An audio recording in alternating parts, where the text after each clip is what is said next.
até o verso 26. Gálatas 5, de 13 a 26. Eu lerei, os irmãos acompanhem suas Bíblias. Porque vós, irmãos, fostes chamados à liberdade, porém não useis da liberdade para dar ocasião à carne. Sede antes servos uns dos outros pelo amor, porque toda a lei se cumpre em um só preceito, a saber, amarás o teu próximo como a ti mesmo. Se vós, porém, vos mordeis e devorais uns aos outros, vede que não sejais mutuamente destruídos.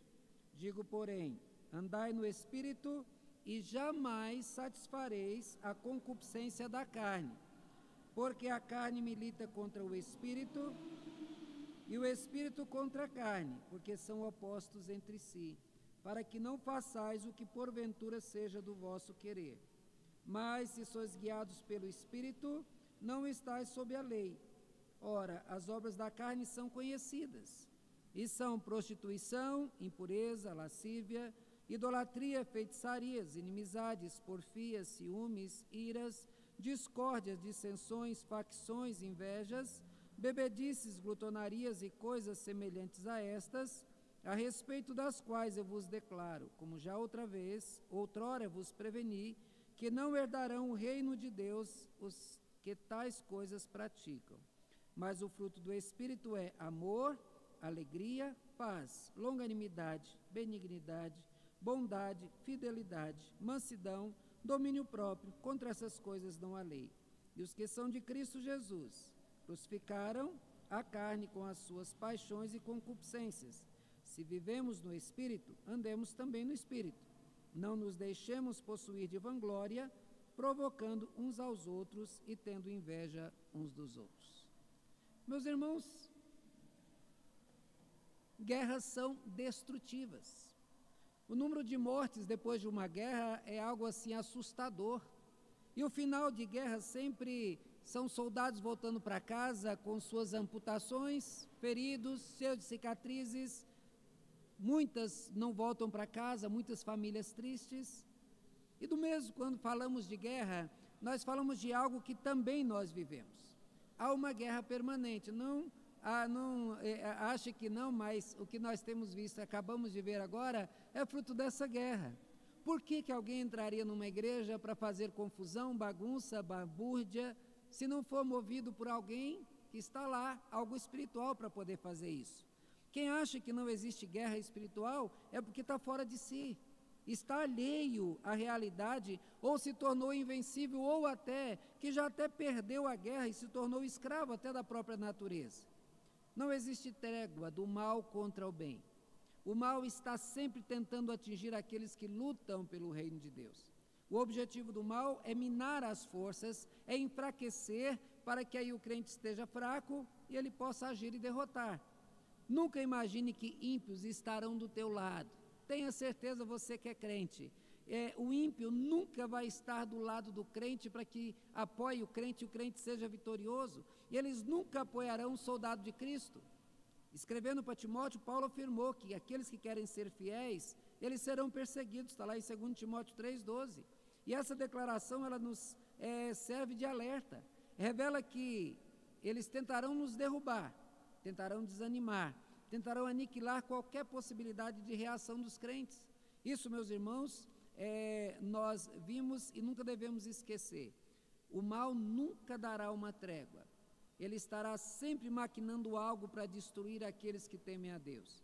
Nesse estudo nós veremos uma outra realidade, não essa realidade espiritual, não a realidade de inimigos armados que vêm para atacar, para tentar destruir, não. Nós vamos falar de uma batalha, de uma guerra que acontece dentro de nós. Uma guerra que existe lá no nosso interior, de nós contra nós mesmos. Hoje nós vamos falar da guerra que acontece dentro de nós. Vamos usar esse estudo então para identificar essa luta armada. Uma luta que acontece dentro do ser de todos aqueles que são crentes, todos aqueles que foram salvos. O ímpio não tem essa guerra. O ímpio tem apenas uma natureza antiga, velha, caída. Ele não tem briga, ele não tem luta, ele não tem problema de consciência, ele vive a vida dele. Mas já o crente, tendo o Espírito de Deus no seu coração, então é travada com a velha natureza e a nova natureza, é travada uma luta que vai se estender pela vida toda. O que nós temos que fazer, como soldados de Cristo, a lutar, a entrar nessa guerra para vencer. E para entender isso, primeiro nós vamos ver que nessa guerra que existe dentro de nós, há uma guerra contra os outros. Paulo diz no versículo 13 a 15, para vós, irmãos, fostes chamados à liberdade, porque vós, porém, não useis da liberdade para dar ocasião à carne. Sede antes servos uns dos outros pelo amor, e aí o texto continua. Irmãos, é duro dizer isso, mas pessoas usam pessoas. Com o coração dominado pelo mal, as relações das pessoas são negócios. Ou seja, apoiam quem apoiam, dão a quem retribui, e dessa maneira, então, fazem trocas. Troca carinho, troca atenção, troca abraço. Faz esse negócio até que o outro deixe de retribuir. No momento que há qualquer problema, qualquer falta dessa retribuição, ficam nervosos, ficam irados e acabam. E aquela pessoa que sempre foi o melhor amigo, o melhor marido, a melhor esposa, o melhor irmão, é deixado de lado, porque agora não retribui como ele gostaria que retribuísse. Parece estar sendo duro, mas faz uma análise. O que acontece com um casal que o pessoal por aí, quando fala, eu vou casar. Se não der certo, o que acontece? Se não der certo, separa. Veja, é simples assim. Eu vou casar, enquanto estiver servindo para mim, eu estou casado. Mas não der certo, acaba. Entre os amigos, depois de uma briga, dizem logo, eu não vou ser mais amigo dessa pessoa. Ou seja, a amizade acabou. Acabou por quê? Porque nós brigamos, ele discordou de mim, até na ajuda do necessitado. Olha, eu fui lá e eu levei, ele não disse nem obrigado, pois eu também não ajudo mais. Isso é um relacionamento movido pela troca. E a gente não pode aceitar esse tipo de relacionamento. A nossa afirmação baseada no texto é que dentro de nós há uma disposição natural para guerrearmos uns contra os outros. Há uma desconfiança natural em relação à intenção do outro. Para nós, sempre, o outro vai ser culpado até que se prove o contrário. E nós temos que estar alertas em relação a isso. Estamos sempre dispostos a competir com o outro. Por que nós temos que ser melhor ou pior do que o outro? Por que temos que ser comparado a quem quer que seja? Por que eu tenho que diminuir o outro para eu me sentir melhor? Por que o outro tem que me diminuir para poder se sentir melhor? Por que eu tenho que ser perseguido porque sou menor ou porque sou maior? Por que tenho que perseguir o outro porque ele é menor, porque é maior do que eu? Essas são questões respondidas com a nossa própria natureza. Ou seja, nós somos assim por causa do mal que contém em nosso coração. Nós devemos entender, irmãos, que nós somos como peças de quebra-cabeça. Você já viram uma peça de quebra-cabeça sozinho? Ela é bonita? Ela vale para alguma coisa? Não, não tem utilidade. Mas quando você monta aqueles quebra-cabeças bem coloridos, ao final, com tudo pronto, olha que quadro lindo que ficou. Mas a peça só tem utilidade no quebra-cabeça. Cada peça tem o seu valor. E o valor é igual a todos os outros, porque a falta de uma não vai fechar o quebra-cabeça. Então, nós devemos entender que nós não podemos brigar com o irmão, não devemos brigar com o outro, porque nós precisamos do outro. Veja que os problemas que nós enfrentamos, aquilo que provoca as brigas, são algo, às vezes, inexplicáveis, mínimos. Por que você brigou com o outro? Por quase nada. Veja, Caim matou Abel por quê? Porque ele prestou um culto. Deus aceitou o culto de Abel, não aceitou de Caim, então eu mato Caim. Aí depois vem o filho de Caim, Caim, Lameque, diz, eu matei 2 homens, um porque pisou em mim e outro porque esbarrou em mim. Foi lá e matou. Matou por quê? Porque esbarrou. Tem sentido. Nações grandes destroem as pequenas por quê? Porque elas são fracas. Paulo diz que nós, como irmãos, fomos chamados à liberdade e não podemos dar ocasião à carne. Veja, quando nós damos ocasião à carne, nós brigamos, nós acusamos, nós criamos problemas. E veja que ele fala aqui, vai falar de vários pecados, mais à frente, uma lista de pecados da carne, mas aqui ele fala de pecados produzidos por essa luta, essa disposição de fazer mal ao outro. E a motivação desse pecado, essas lutas, essas guerras, é produzido dentro de nós mesmos. Pessoas fazem piadas com aquilo que é uma fragilidade, ou é uma deformação, qualidades físicas, ou é baixo demais, ou é gordo demais, ou é magro demais, ou tem muito cabelo, ou é careca. Fazem assim e deixam o outro envergonhado só para se divertir. Mas por que faz? O que justifica alguém fazer o outro passar vergonha só para se divertir? É porque deu lugar à carne. E a carne, então, faz com que a pessoa faça mal ao outro naturalmente. Paulo descreve aqui assim: se vós, porém, vos mordeis e devorais uns aos outros, vede que não sejais mutuamente destruídos. Mordeis e devorais. Que coisa terrível! Mas isso é fruto do mal, da queda. Caído em pecado, o homem passou a fazer tudo o contrário daquilo que o Criador desejou. Veja, é como um eletrodoméstico movido a 110, se você coloca na energia 220, o que acontece? Queima. O que acontece se pegar um passarinho e jogar ele dentro da água? Vai encharcar as penas de água e ele vai morrer. Se você pegar um peixe e tirar fora da água, ele vai morrer também. Por quê? Porque lutar contra a vontade do Criador não dá certo. Deus mesmo disse, não é bom que o homem esteja só. Porém, o homem se isola, ele quer viver só, ele cria confusão com o outro, ele guerreia contra aqueles que estão próximos. É como um casal que briga, depois ele percebe que o melhor é estar junto e volta, pede perdão, depois briga de novo. E tem casais que viram aquele relaxo, o cara está junto, não, separei, não, mas amanhã volta de novo. Porque o certo seria estar junto. Nós não podemos ceder ao apelo da carne. Não podemos dar lugar à carne. Ela nos fará lutar contra todos que estão ao nosso redor. É só relaxar um pouquinho na vigilância e a gente começa a brigar e criar confusão. O resultado é que seremos ambos destruídos. O prejuízo será deles e será nosso. A guerra não produz vencedores, só perdedores. Tentar viver de modo contrário ao que o Criador nos fez é procurar problemas e prejuízos. Ele nos quer unidos e nos amando uns aos outros. Quer que nós supramos a necessidade do outro como gostaríamos que fosse suprida a nossa. Quer que aliviemos a dor do próximo como a nossa deveria ser aliviada. Se deixamos a nossa natureza agir, ela nos colocará em guerra contra todos que estão à nossa volta. Então fiquemos alertas. Desconfiemos das nossas reações naturais, pois elas nos colocarão um contra o outro. Essa não é a reação que Deus quer de nós. Ele quer que nós sejamos unidos e não separados. Mas, em segundo lugar, o texto nos mostra que há uma guerra dentro de nós contra nós mesmos. Ah, pastor, mas o que é isso? É verdade. Dentro de nós há uma força que quer nos destruir. Dentro de nós há outra força que quer nos santificar, que quer nos construir. Paulo diz, digo, porém, andai no Espírito e jamais satisfarei a concupiscência da carne. Porque a carne milita contra o Espírito e o Espírito contra a carne.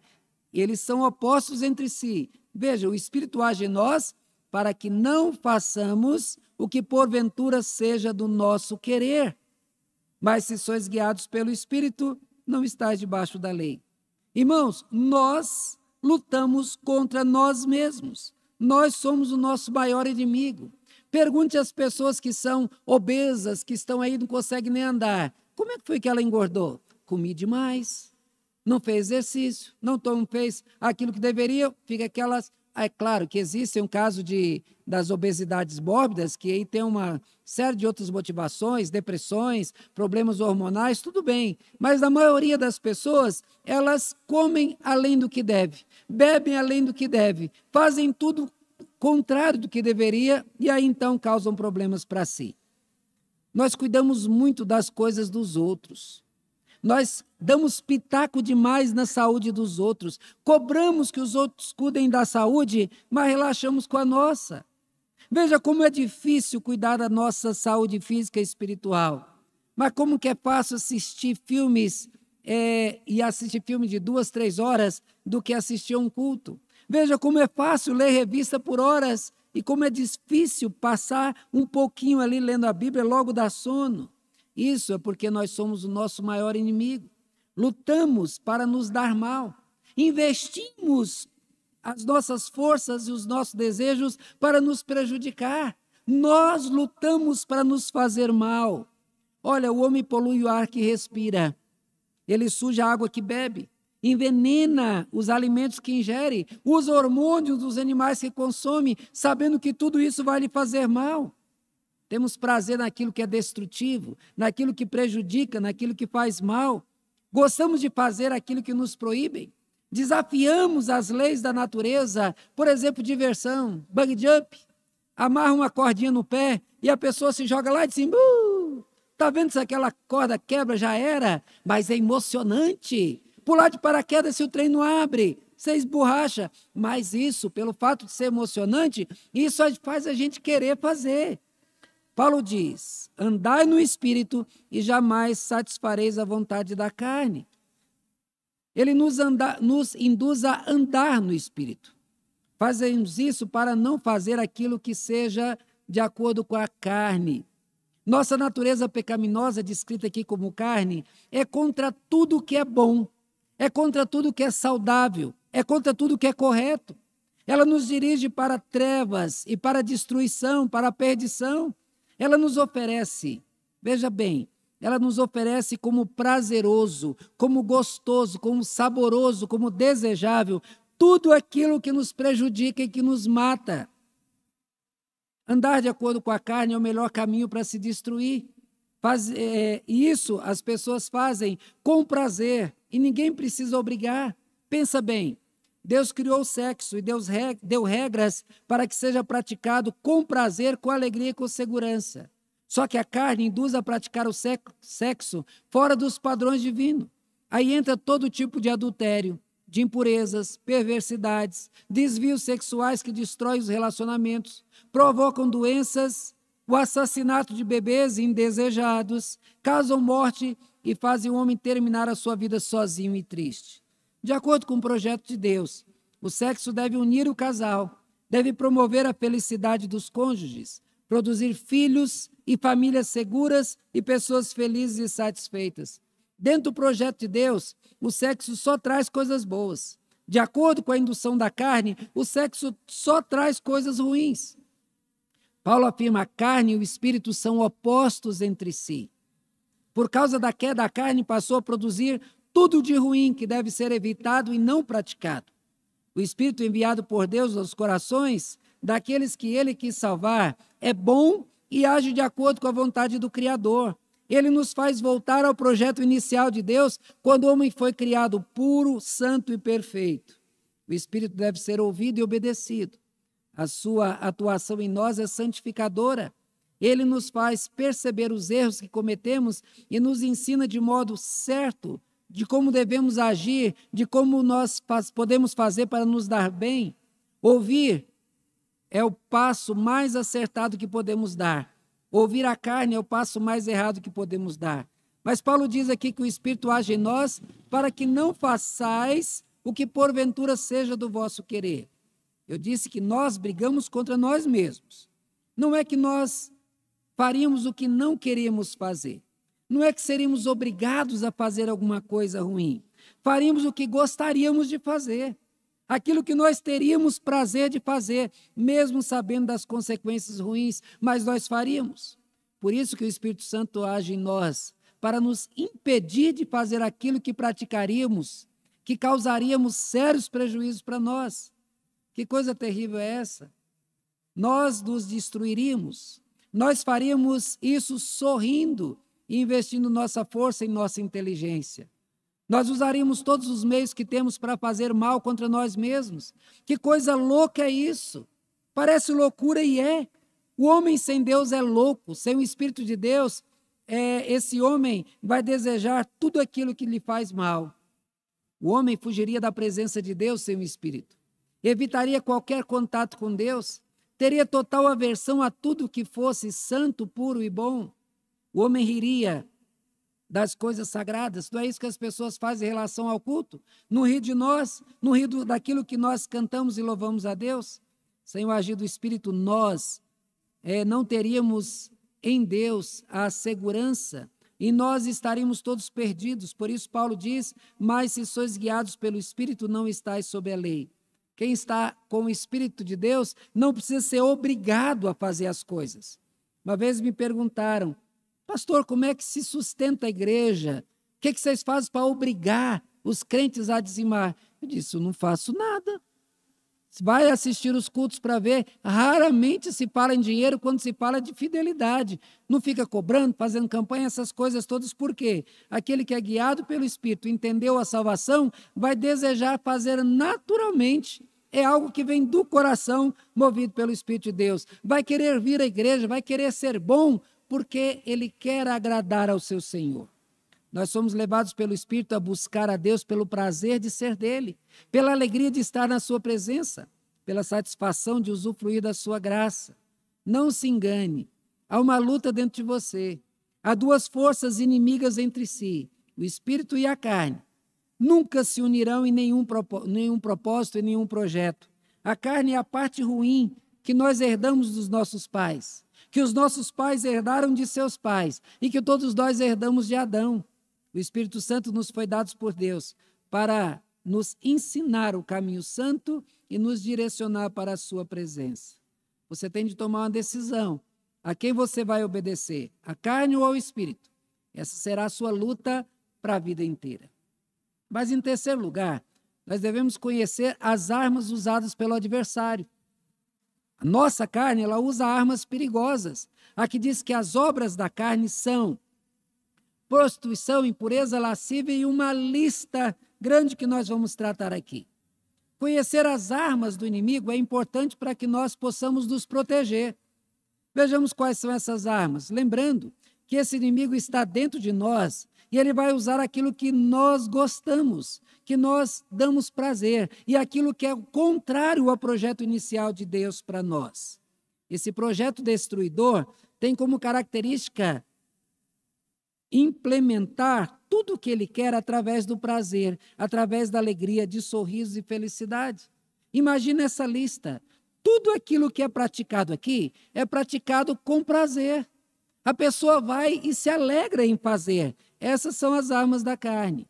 As suas atitudes parecem agradáveis, porém, o resultado delas se mostrará destrutivo. Prostituição. O termo prostituição ele é usado também no termo religioso. É quando uma pessoa que deveria adorar a Deus, ela se dá a outros que não Deus, ele se prostitui. Pensando assim, prostituição é o ato de se dar àquele que não pertence. Por exemplo, o marido que se dá a outra mulher, ele está se prostituindo. Prostituição tem a ver com o comércio do corpo. Quando prostitutos e prostitutas se vendem, se ofertando por prazer para quem pode pagar. No caso de casais não casados, se prostituem, se relacionando sexualmente sem se pertencerem oficialmente, estão adiantando na liberdade que teriam somente casados. Mas ligado a isso, todo tipo de impureza, isso aqui está ligado à perversão sexual. Por exemplo, o homem deveria se relacionar apenas com a sua mulher, mas a impureza o induz a relacionar-se antes que ela seja sua mulher. Também a se relacionar com duas ou mais mulheres. Existem uma série de práticas swing, vários outros nomes, de casais que se reúnem, ou que pagam um prostituto para ficar com eles, com um casal ou uma prostituta, ou casais que se unem para fazer relacionamentos, tudo ligados aqui à impureza. Homem se relacionando com outro homem, mulher com outra mulher, homossexualismo. Induz o homem e a mulher a se relacionar com animais, bestialidade ou zoofilia. Todas essas práticas são pecaminosas. Elas são modo de perversão daquilo que Deus criou. Todas elas são potencialmente prejudiciais e promotoras de doenças várias. É a morte que vem através do prazer. Mas também aqui a lascívia. A lascívia, ela parece ser algo bom, porque é você fazer aquilo que você gosta. Mas a lascívia é o exagero no prazer, o exagero do comer, o exagero do beber, o exagero de malhar, todo tipo de exagero. Ele é prejudicial e é pecaminoso. Até beber água demais faz mal, porque você vai jogar sais minerais fora e vai fazer falta. Tudo que é demais é prejudicial. Mas entra a idolatria. A idolatria parece bom. Vocês já viram aquelas festas de interior? Vai dizer, Fátima, que não era bom? Vai dizer que o pessoal lá acha ruim? Aquelas festas de dias e dias, regadas à música, à bebida, a danças, alegrias, idolatria. Quando você chega lá no Pará, lá tem a festa lá da santa deles lá, as ruas ficam intransitáveis. E eles querem pegar naquele mastro, ou então naquela corda e segurar aquilo lá, aquilo é uma grande diversão.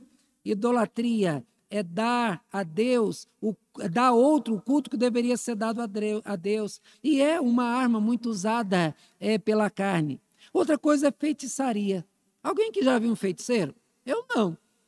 Eu já vi através de filmes aí. Mas a gente sabe que tem, né? Tipo, tá por aí. Não é bom nem chegar perto dele. Deixa lá longe onde eles estão. É tipo a gente fala para Satanás, arreda Satanás. Vai para longe. Mas, irmãos, a gente falando de feitiçaria, a gente só imagina o feiticeiro de barba comprida, aquele chapeuzinho lá. Não. Feitiçaria está tudo ligado ao ocultismo, a querer conhecer o futuro. O futuro pertence a quem? Mas quem nunca ouviu falar de gente que quis saber o que acontece amanhã, procurando revelações, procurando adivinhações, procurando cartomantes, ou quiromantes, aqueles que lêem a mão, ou procurando alguma maneira querer saber o futuro. O futuro pertence a Deus, a gente devia descansar no fato de nosso futuro estar na mão de Deus. Mas ligado à feitiçaria, está tudo aquilo que a gente quer como show. Tem muita gente que vai para a igreja para ver um show. Uma vizinha por aí da Fátima, a Fátima vai lá na igreja. E ela chegou aqui e disse que achou o culto muito ruim. Não tinha, frio, terrível, porque não tinha aquelas coisas, não é animado. Será que o que faz a pessoa buscar isso? Está ligado à questão da feitiçaria, você pode ver os cultos afros, eles são muito animados, com muito batuque, com muito tudo isso. Será que o culto precisa, de fato, dessa animação toda para ser o culto a Deus? Se você for analisar no passado, quem introduziu música no culto foi Lutero. Esse hino que nós cantamos, que fala a respeito da luta contra demônios e tudo mais, quem fez esse hino foi Lutero. Ele que introduziu a música no culto, antes não tinha. Depois disso, aí, é errado ter música no culto? Não, é bom, é agradável. Ver a Elisana cantar, né, Elisana? Gostoso com esse vozeirão, mas a gente tem que saber que o alvo é Cristo, é adoração a Deus, e a gente tem que tomar cuidado da gente não procurar essas coisas por causa desse instinto de querer ir para movimentos e tudo mais que levam ao emocionalismo, a ver coisas, a experimentar coisas. Inimizades. Vejamos que nós somos feitos para viver unidos, mas nós gostamos de briga, nós gostamos de ver briga. Quem nunca saiu na porta da rua para ver o que está acontecendo? Aí depois dá um tiro lá, você leva o tiro à toa, porque isso faz parte da natureza humana, de querer e se envolver em briga alheia. Vejam, meus irmãos, esse tipo de coisa faz parte da inclinação da nossa carne, de querer fazer inimizade. Aí a gente briga com o irmão, briga com a irmã, briga com o pastor, briga com a liderança da igreja, porque isso é da nossa carne, a gente tem que lutar. É arma da carne. E a gente deve estar atento a isso, porque essa arma vai partir de dentro de nós. Porfias, literalmente trocas. E aí é o grande problema. Porque nós fomos alvos do amor de Deus, do amor ágape, que não pede nada em troca. E nós deveríamos oferecer de graça. É como aquele homem que foi perdoado de um valor extremamente grande que ele nunca poderia pagar. Ele encontrou alguém que deveria, algo bem pequeno, ele deveria dizer, eu fui perdoado, deixa isso para lá, você não me deve nada não, está perdoado. Ou seja, nós recebemos algo enorme, nós deveríamos dar o amor, dar o carinho, nos oferecer a nossa amizade de graça. Mas a carne nos induz a fazer negócios dos relacionamentos. O amigo é aquele amigo que merece ser amigo. E esse método se dá na troca da atenção, do carinho, ele é atencioso comigo. A porfia também é identificada nas brigas, teimosias, daquele que não quer abrir mão da sua razão. Porque mesmo que você tenha razão, às vezes é melhor você perder a razão para não brigar com o irmão do que você manter a razão e dizer, venci, mas deixou um monte de inimigos para trás. Você não venceu coisa nenhuma. Mas tem a questão do ciúme. Ciúme é, segundo Cantares 8:6, é duro como a sepultura. Ciúme é aquela indisposição de dividir. É meu, não dou para ninguém, não divido. A prática do ciúme na prática do ciúme, quem é atingido por essa arma se torna duro, insensível e mau. Ou seja, é meu, eu uso, o outro pode morrer na necessidade, mas eu não divido. Iras. A ira em si não é pecado. O salmista diz: irai-vos e não pequeis. Consultai no travesseiro o coração e sossegai. Ninguém está livre de ficar irado. Chega uma pessoa, como aconteceu aqui, invade a igreja, começa a fazer barulho, você fica irado. Eu comecei aqui, eu estava um tanto tenso, por quando eu tive que pegar no braço e botar para fora. Então, a ira é natural. Mas aqui a Bíblia diz: irai-vos e não pequeis. Consultai no travesseiro o coração e sossegai, ou seja, acalma o teu espírito. Existe algo maior, existe algo melhor, e a gente tem que aprender a valorizar aquilo que é melhor, sem cairmos para as discórdias. A gente pensa igual em tudo, Adelso? Você pensa igual a mim em tudo? João, você pensa igual o Johnny em tudo?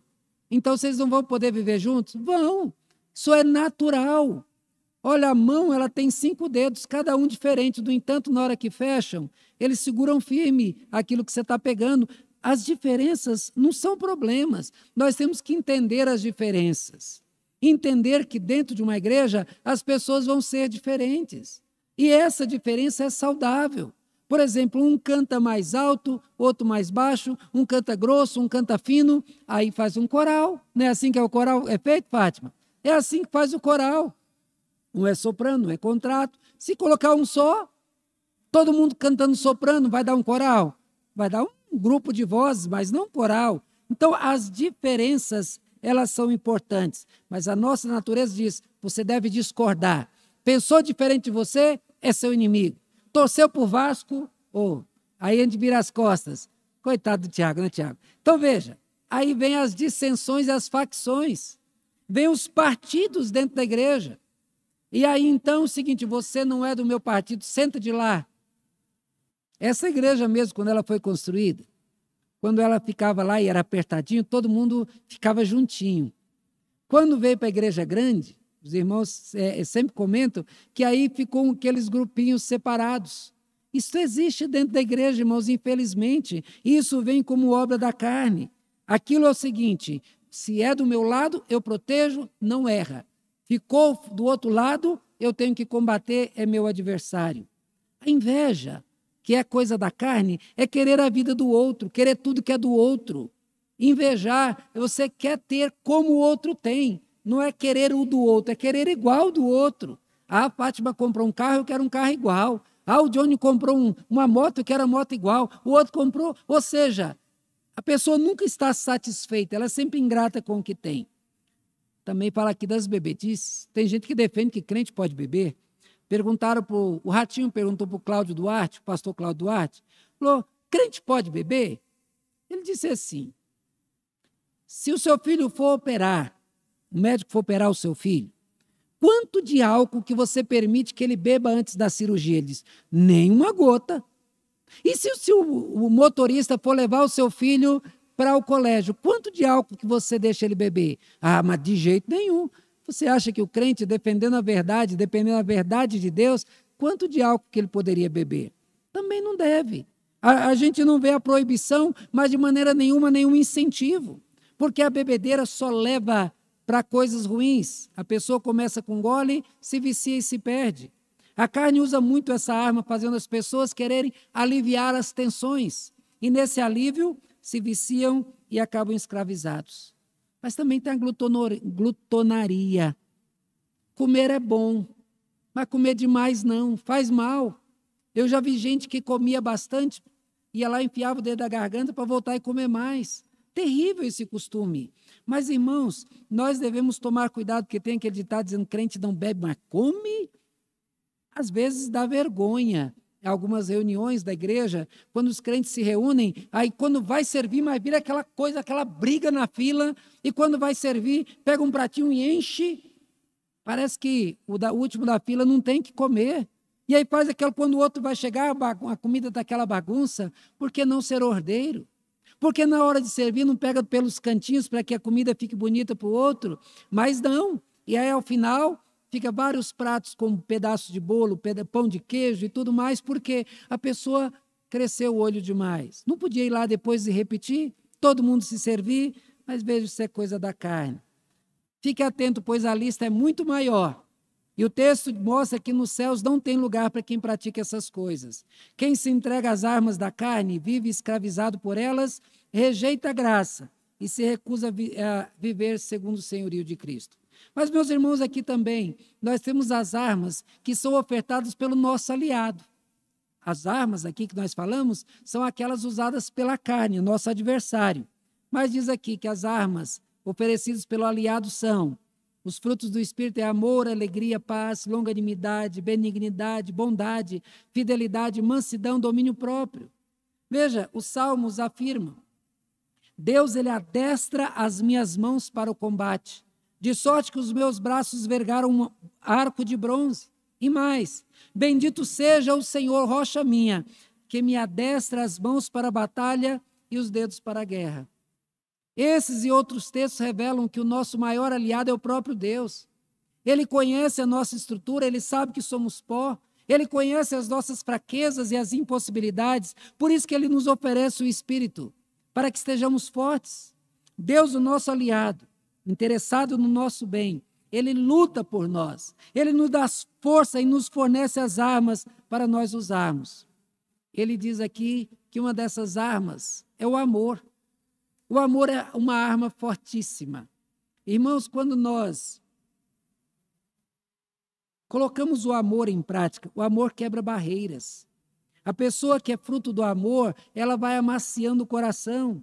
O amor é uma das palavras mais gostosas de falar, mas mais difícil de se explicar, talvez uma das mais difíceis de se viver. A palavra amor também, ela se une a todas as boas ações. Tudo que é bom, todo sentimento bom, tudo que é prazeroso, também está ligado ao amor. A pessoa que é guiada pelo Espírito Santo estará sempre disposta ao bem, ao belo, ao prazeroso, à entrega, à doação, à divisão daquilo que possui, ao suprimento da necessidade dos outros. O amor, ele cura males da alma, ele embeleza a vida, ele dá um gosto bom aos relacionamentos. E aí, por causa do amor, gera alegria. No mundo tão triste, tão amargo, seria possível ser uma pessoa alegre? Sim, porque alguém que é movido pelo Espírito e tem a alegria do Espírito, ela está acima das circunstâncias. Quem é guiado pelo Espírito vive aqui, mas com a mente nos céus. Quando é ferido, não pensa em maltratar os outros, em devolver a raiva, mas pensa em fazer o bem, pensa em querer ajudar o outro. A alegria é produzida pelo Espírito Santo e ela também embeleza, dá sentido à vida, dá gosto, mesmo que a vida seja amarga e feia. E isso também gera paz. Um relacionamento bom com Deus vai gerar paz com Deus e essa paz também será dividida com os irmãos. Paz aqui não é falta de guerra, mas é a paz no meio da guerra. O crente, ele sabe que ele tem o Senhor. O crente sabe que Deus está com ele. Ele sabe todo o esforço divino para salvá-lo. Então, ele experimenta o amor sem medida por Deus. Aí ele se percebe que Deus não está irado contra ele. E que tudo que acontecer de ruim vai ser pelo seu bem, porque a Bíblia diz que todas as coisas cooperam para o bem daqueles que amam a Deus. Pode ser que a gente não entenda, mas lá no final você vai entender. A longanimidade. Sabe o que é longanimidade? Longo ânimo. A gente, a maioria das vezes, não tem nem estupim. Aquele estupim grandão, a pessoa acende e vai... Você pode correr. Quando ele explode, você nem escuta a explosão direito. Mas tem gente que é o estupim curtinho. Aí, então, a pessoa falou, já está partindo para a briga. O fruto do Espírito é longo ânimo. Se dispõe a ouvir, dispõe a esperar, agir na hora certa, para que você possa conversar e assim não criar problema. A benignidade. Benignidade é uma arma muito importante, porque ela não trata de fazer coisas boas. Benignidade é um coração transformado que ele passa a ser bom. Com o agir do Espírito Santo do salvo, ele não mais terá prazer em fazer o mal, de ver alguém sofrer. Ele se tornará uma pessoa boa. Logo a seguir vem a bondade. E a bondade é a benignidade na prática. É a pessoa que foi feita boa, agora ela vai querer fazer o bem às outras pessoas. E essa pessoa vai ser fiel a Deus. A marca da fidelidade. A marca da carne é a infidelidade. Isso se aplica a todos os sentidos da vida de quem vive de acordo com a carne. Quem recebeu o agir e foi tocado pelo Espírito Santo se torna uma pessoa fiel. Fiel é a pessoa confiável. É a pessoa que não tem mistura, que não tem maus sentimentos, não deseja o mal e não pratica aquilo que é repulsivo. O fiel não faz, ele é. Diz respeito à transformação do seu ser e não apenas nas suas ações. Ter mansidão. O Espírito Santo nos ensina a ser manso, ser uma pessoa doce, ter brandura na sua maneira de ser e de se expressar, ser meigo, suave. Ele não é uma pessoa que deixa de agir, mas é uma pessoa que age com mansidão, é uma pessoa que pensa antes de agir, é uma pessoa que age para que resolva o problema e não criar problema. Por isso ele precisa do domínio próprio. É interessante que o domínio próprio é o controle dos seus impulsos. Provérbio fala da falta do valor do homem sem o domínio próprio. Ele diz, como cidade derrubada, que não tem muros, assim é um homem que não tem domínio próprio. Ou seja, não tem segurança nenhuma. Já no capítulo 16, 32 diz, melhor é o longânimo do que o herói de guerra. Melhor é o que domina o seu espírito do que o que toma uma cidade. Guiado pelo Espírito, o salvo passa a ter domínio dos seus impulsos, domina a sua vontade natural, domina a sua carne, age com sentido e procura glorificar o Criador em tudo o que faz. Paulo encerra essa sessão dizendo, contra essas coisas não há lei.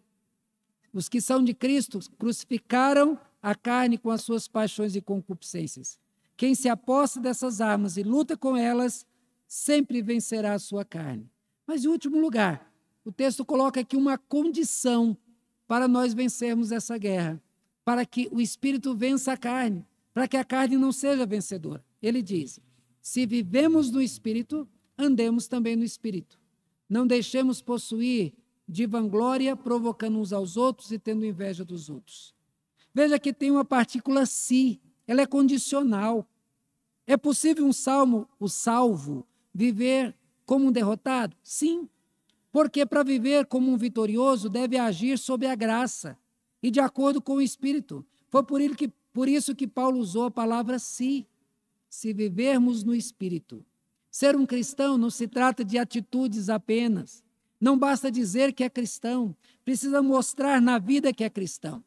É no viver diário que nós revelamos quem somos. É longe dos olhos fiscalizadores que nós mostramos quem é o Senhor do nosso coração. Por isso, se viver no Espírito, então a luta será vencida. Esmagaremos a carne a cada segundo da nossa vida. É na vida de obediência que nós tiramos toda a força da carne. Mas também se andarmos no Espírito.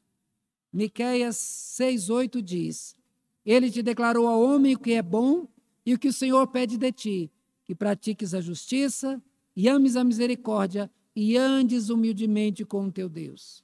O profeta revelou que o desejo de Deus para os salvos, que que agem como quem recebeu a graça e a justiça de Cristo, que seja misericordioso com os outros, como foi tratado com misericórdia por Deus, e também que ande com Deus. Deus, ele quer a tua companhia, meu irmão. Ele desejou a tua presença. Deus diariamente vinha conversar com Adão antes de pecar. Com o pecado, o homem se afastou de Deus e Deus agora quer de volta. Ele quer falar diariamente conosco, ele quer revelar a sua vontade, ele quer nos mostrar os seus projetos para que nós os executemos. Ele quer que andemos, ele quer que nós estejamos com ele o tempo todo. Porém, se não nos deixarmos possuir de vanglória, os judeus se gloriavam pelo fato de ser considerado o povo de Deus. Muitos crentes são orgulhosos, cheios de vanglórias por serem crentes. Esses revelam que nunca entenderam o Evangelho. Que o Evangelho é a boa notícia dizendo, você não presta. mas Cristo te dá valor, Ele te salvou. Desconhece o estado de miséria das suas almas. Não podemos nos deixar possuir de vanglória, pois como o texto, o nome mesmo diz, é glória vã, é glória falsa. Também disse não provocarmos uns aos outros. Não podemos provocar uns aos outros, seja provocar a ira ou desânimo. Devemos ser suporte dos fracos, conselheiros dos falhos e amigos de todos. Temos de ser construtores do reino de Deus. Temos que construir pontes e não barreiras. Nós devemos sempre fazer o melhor para unir. O texto também diz, se não tivermos inveja uns dos outros. Você tem inveja de uma pessoa que vive na rua, jogada, sem dinheiro, sem roupa, sem tomar banho, faminto, você tem? Pois é. Acontece que o estado do homem sem Deus, o estado dele é esse, de total carência. O estado das pessoas é pior do que do miserável que anda na rua. Todo dom perfeito vem do Pai das luzes. Todas as bênçãos que os homens recebem vêm de Deus. E quando Ele dá uma bênção, dá com propósito. Se o teu irmão tem algo que você não tem inveja. Porque você tem algo, com certeza tem algo que ele não tem. Porque é assim que Deus faz. Ele dá dons variados para que unidos então façamos bem a igreja. Temos que exercitar o contentamento. Temos de nos alegrar com aquilo que Deus nos dá. Se quisermos mais, devemos fazer para o bem, para o crescimento das pessoas que estão ao nosso redor. Se agirmos assim, venceremos. E nunca seremos vencidos pela carne. O Espírito Santo foi enviado a nós para nos fazer vitoriosos. Irmãos, nesse estudo nós tivemos como tema a guerra que acontece dentro de nós. Dentro de nós há uma guerra contra os outros. Cuidado, você vai estar sempre disposto a brigar, não ceda a essa vontade da carne. Dentro de nós há uma guerra contra nós mesmos. Cuidado, você vai ter muita coisa que você vai ter vontade de fazer que vai te dar prejuízo, não faça. Tomemos conhecimento das armas usadas pelo nosso adversário, mas também das armas ofertadas pelo nosso aliado. E, por final, nós vimos as condições essenciais para nós vencermos essa guerra. Todos aqueles que foram salvos por Cristo receberam o Espírito Santo. E, tendo recebido, passaram a ter duas naturezas, uma nova guiada pelo Espírito e a antiga má, perversa e corrompida guiada pela carne. As duas naturezas lutarão dentro de nós, uma para nos fazer o bem, a outra para estará empenhada a nos destruir. Elas nunca estarão de acordo. Uma sempre tentará matar a outra. Cabe ao salvo por Cristo usar as armas fornecidas por seu aliado e entrar na guerra com força e com dedicação. Deve viver e andar com o Senhor, sem se deixar vencer pelos arroubos da carne e seus enganos, e deve viver guiado pelo Espírito. Se, e somente se, obedecer a essa condicional, é que se tornará um vencedor. Caso contrário, nunca terá forças para lutar contra si mesmo e assim vai terminar sozinho e derrotado.